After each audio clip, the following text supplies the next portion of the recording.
לולא תורתך שעשועי, אז עבדתי בעוני.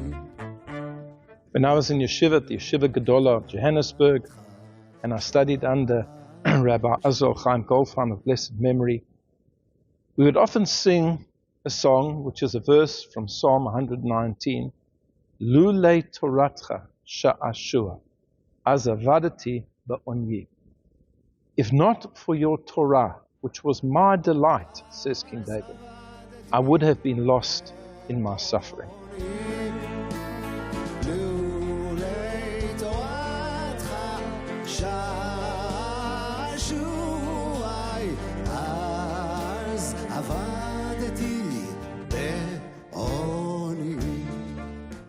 We would sing this song, and our Rosh Yeshiva, Rabbi Goldfarb, would remind us of the fact that his Rosh Yeshiva, the heads of his yeshiva in Tells, in Cleveland, Ohio, they would sing this song.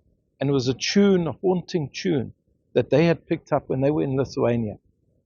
And it had so much meaning and so much emotion. The Rosh Yeshiva who came from Lithuania had lost all of their family in the Holocaust, and they were able to escape to America and to rebuild the yeshiva.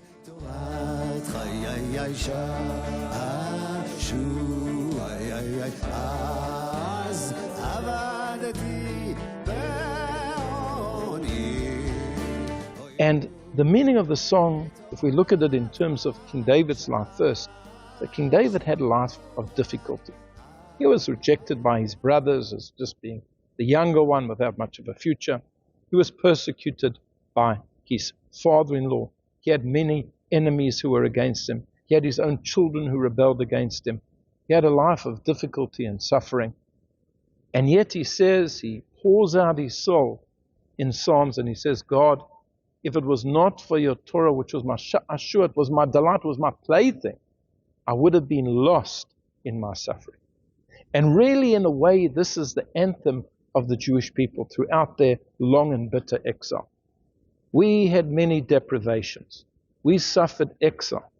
We suffered anti-Semitism, pogroms, blood libels, the most terrible things, genocides. And what kept us alive? What kept us with hope and with joy? It was your Torah.